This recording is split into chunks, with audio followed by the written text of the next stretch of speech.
민주평화당과 국민의당이 이제 찢어지는 상황. 뭔가 기분이 흐뭇합니다. 네. 제 예언대로 계속 이루어지는 것 같아서. 예, 한번 제대로 찢어지려면 좀 더 격렬하게 찢어져야 되는데 좀 덜 격렬한 것 같아요. 아직 체면들이 좀 남은 모양이야, 이 양반들이.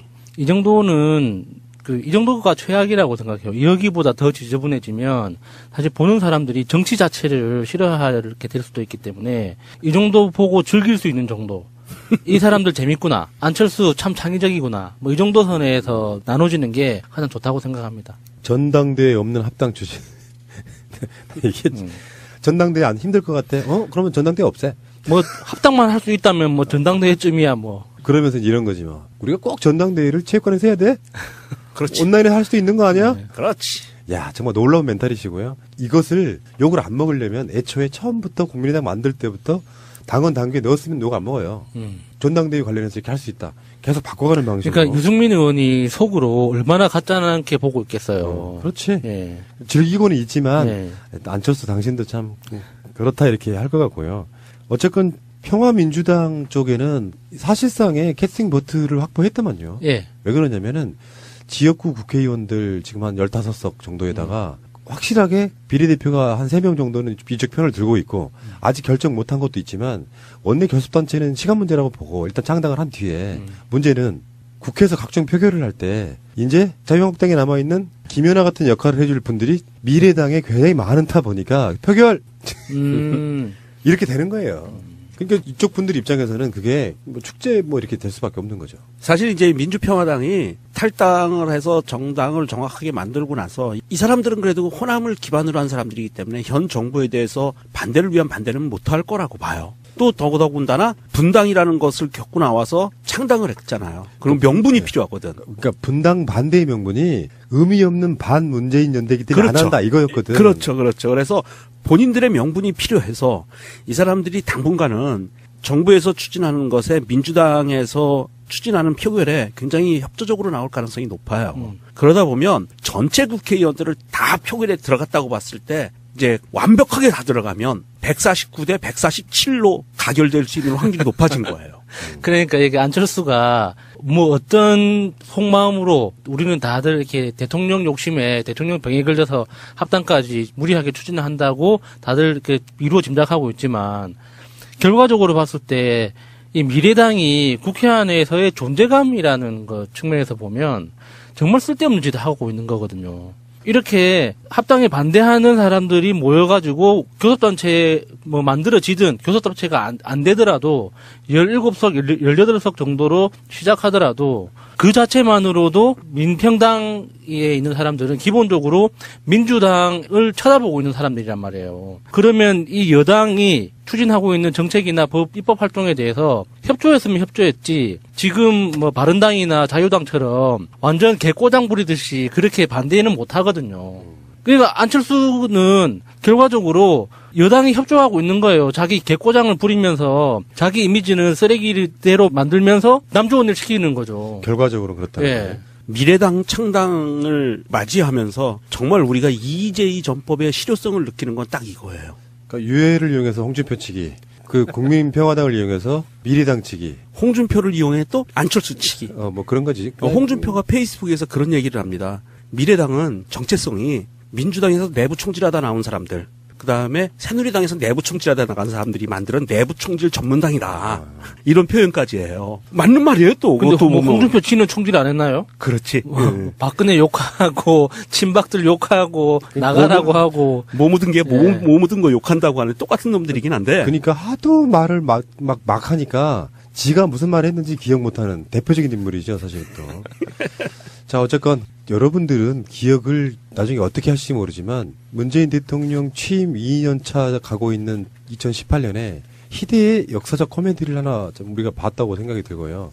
그리고 또 시간이 지나가면 또 자기들끼리 헤헤호 하다가 나중에 또 다른 어떤 합당론도 나오고 이게 정치를 희화화시키는 대표적인 인물들이 이런 거예요. 자기 중심대로 가지 않고 말을 한 번 뱉었는데 나중에 돌아보니 내가 옛날에 했던 말하고 배치가 돼.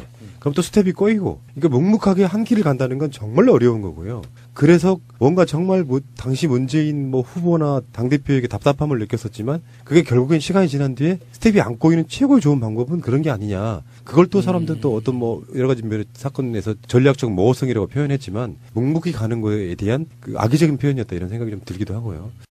이건 또 경우가 완전히 다른 재밌는 소송이시고요. 저는 평상시 때 유해 씨를 참으로 싫어했지만 이 정도 되면은 이제 우리가 좀 유해를 위해서 뭔가 우리가 좀 희생할 필요가 있어서 전 적극적으로 유해를 지금 섭외해서 인터뷰를 해보려고 그래요. 네, 류여 씨 한번 출연해주세요. 류여에 아시는 분 어떻게 좀 연락해서 말 좀 전해주세요. 좀 출연 좀 해달라고. 캐스천코리아 gmail.com으로 보내주시면 네. 됩니다. 유해 씨가 홍준표를 유해는 씨고요. 홍준표는 그냥 홍준표예요. 씨발. 유해 씨가 홍준표를 상대로 1억 원 손해배상 소송을 냈는데 그게 이제 성추행과 모욕을 당했다는 거예요. 그 내용을 떠나가지고 지들끼리 좋을 때는 지난해 6월 달에 경북 경산체육관에서 전당대회 할 때 홍 대표가 내 손을 덥석 잡아서 그때는 되게 좋아하더만. 서로 누가 먼저 잡았네, 내가 잡았네 이렇게 논란을 했었는데 이거를 1억 원의 손배서를 이렇게 청구를 했잖아요. 그러면 이 결과 이런 걸 떠나서 내가 봤을 때 기각당할 수도 있고 떠나서 홍준표 입장에서는 되게 골치 아파지는 거예요, 이제. 유해가 홍준표의 발목을 꽉 잡고 있으면서 미투, 나도 홍준표한테 미투. 성추행 당했다, 성희롱 당했다 하니까 이런 거 있잖아요. 막 한참 잘 걸어가던 어떤 한 자연인이 저 물 밑에서 물귀신 같은 게 하나 나와가지고 발목 한쪽을 쫙 잡으니까 스텝이 그걸 꼬였다 그러는 거야. 꼬여가지고 MBN 나가 이렇게 되는 거거든요. 그러니까 홍준표한테는 유해의 문제를 계속 풀지 않으면은 이걸로 우리 이미지는 그렇잖아요. 홍준표가 큰 정치할 사람이 아니라 유해 같은 애들하고 계속 공방을 주고받아야 되는 그런 상태로 몰고 가면 홍준표 입장에서는 그게 정치적으로 엄청 부담되거든요. 그래서 나는 유해를 열사라고 보는 거예요. 우리 입장에서는 좋죠. 아니 저는 류여해 씨에게 발음이 너무 힘들어요. 류여해 씨에게 한마디 좀 보충해서 충고를 드리고 싶은 게 그날 그냥 그렇게 손 덥석 잡은 거하고 이렇게 이상한 말로 명예훼손 모욕한 거 말고요. JTBC 뉴스룸 같은 데 나가가지고 손석희하고 인터뷰를 하세요. 미투를 하면서 그러네. 뒤에서 벌어졌던 일 혹시라도 있었다면 그거를 까발리셔야 돼요. 그래야 본인이 입지가 제대로 쓰고요. 재판에서도 당당하고 갑의 위치로 올라설 수 있어요. 우리가 다 봤던 내용 말고. 근데 이거는 이제 서지영 검사랑 약간 다른 케이스잖아요. 본인이 같이 할 때는 사진도 이렇게 그때 당시의 기분은 동영상이 있어. 네, 그때 당시의 기분은 좋아 보였단 말이에요. 그러니까 내가 얘기하는 거야. 다른 걸 퍼뜨려야 된다. 아니, 좋은 척 했을 거예요. 지금은 이렇게 이야기를 해야 된다니까? 그 당시에도 불쾌했지만 상황상 좋은 척을 했어야 됐던 어떤 그런 감정적 폭행까지 당했다. 그렇지. 이렇게 해야죠. 그런데 자유한국당에서 당내에서 이런 성추문에 대해서 항상 입 다물고 있었던 게 자유한국당의 여성 의원들이었었거든요. 근데 유여해는 이런 면에서 보면은 뭔가 입지전적인 인물인 거죠. 이쪽에서. 최초 자유한국당류의 최초의 그럼요. 내부고 벌차. 네. 근데 이분은 진정성은 없지. 만약에 지금도 최고위원이라고 하면 요거 서지영 검사 쪽 관련해 갖고 엄청나게 또 다른 식의 말을 그러니까 했을 거예요. 진정성 있다고 해줍시다 지금은. 그런가요? 그런 거 아니겠습니까? 예.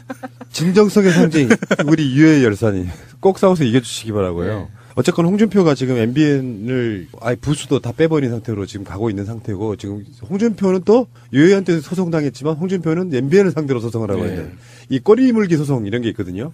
그 MBN 자체의 입장에선 그래요. 이런 측면이 있잖아요. 언론에 관한 부분은 소송으로만 해결될 수 있는 문제가 아니에요. 소송의 어떤 순서는 어떻게 돼야 되냐면 언론은 하루에도 수도 없이 많은 보도들을 쏟아냅니다. 그중에 오보가 나올 수는 있어요. 그러면 가장 먼저 해야 될 일이 거기에 대한 정정 보도를 한다거나 사과를 해야 되거든요. 거기까지는 MBN이 했단 말이에요. 근데 그 상태에서 다 고소고발 건으로 가버리면 그 대상이 우리 같은 일반인이 아니고 현역 정치인들이고 공당의 대표고 그렇잖아요. 그러면 그 효과로 다른 언론사들이 함부로 비판을 못하게 되는 효과 때문에 언론을 길들이려고 한다는 비판에 직면해 있는 거거든요. 예를 들어서 지금의 여당이 민주당이 청와대가 오보 하나 냈다고 지금도 청와대 관련한 민주당 관련한 오보들 사실상 거의 매주 쏟아져 나오는 게 있어요. 추측 보도 하다가 보면 그거를 전부 다 소송으로 걸어버리면 보도 못하게 되는 그러니까 언론 자유를 심각하게 억압할 수 있는 상태를 만들 수 있단 말이죠. 소송은 어느 때 하냐면 우리는 잘못한 게 없다라고 상대방이 사과나 정정 보도를 안 할 때 거기에 대놓고 소송을 할 수 있는 거예요. 최근에 왜 TV조선이 녹음해가지고 한 그 사건에 대해서 지금 문재인 대통령 생일 광고 그 거기에 대해서 정정 보도를 안 하고 사과를 안 하면 소송으로 가는 그런 방식으로 가는 거죠. 자, 어쨌든 지금 벌어지고 있는 상황이 제가 보기에는 스탠스가 참 애매해요. 류여해 사건하고 MB의 사건이 제가 취해야 될 스탠스가 평소에 그렇게 미워하던 류여해 편을 들기도 좀 얼굴이 뜨겁기도 하고 사실 MBN 편 들기도 뜨겁기도 해요. 똑같은 것들이었기 때문에. 그런데 이제 어쨌든 저렇게 안에서 자중질환이 벌어지는 것을 보면 꼬시기도 하고. 그런데 홍준표가 이렇게 이런저런 변명을 하면서 늘어놓는 것 중에 이게 MBN 출입 금지가 진주의료원 폐업 맥락에서 추진한 거다. 진주의료원에 무슨 많은 문제가 있어서 무슨 예산도 뭐 계속 적자가 나고 하니까 이게 합리적인 판단이어서 그 폐업을 추진한 거고 MBN 출입 금지도 그런 합리적 판단을 바탕으로 내린 거니까 끝까지 가보겠다 뭐 이런 이야기를 하는 와중에 그래서 내가 그 경남도에 있던 그 빚 1조 4천억을 내 임기 기간 동안 제로로 만들었다. 뭐 이런 개구라를 또 하나 쳤거든요. 이거 예전부터 말 많았잖아요. 그거 완전 개구라입니다. 1조 4천억 빚이 아직도 있습니다.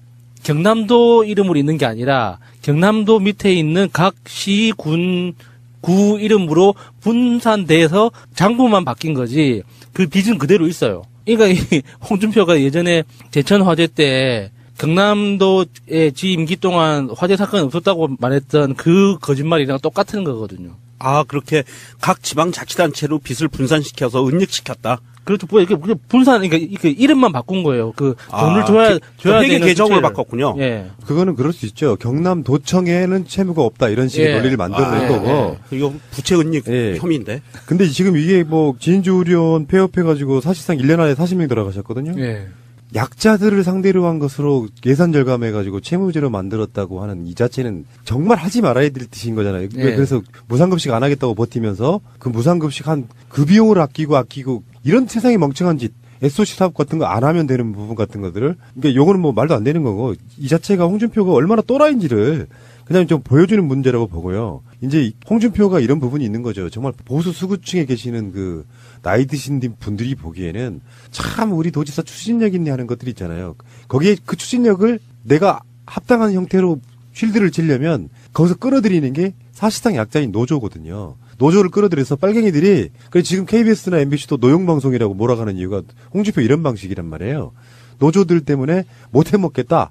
그 노조들하고 싸우는 형태로 확실하게 자기 스스로 이렇게 전선을 쫙 만들어주는데 홍준표 편에 서시는 분들이 노조와 똑같은 약자분들이 편을 들어줬던 그런 시대가 있었던 거고요.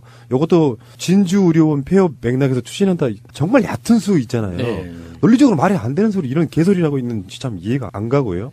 민사소송이 완결될 때까지 MBN과 누가 정당한지 여부를 가려보겠다. 이게 뭐야 이게 지금. 그 민사가 완료될 때까지 그 정당이 남아날까요? 그러니까. 그 정당이 없어질 것 같아요. 이게 그래서 아마 민사소송이 끝나지 않을 것 같습니다.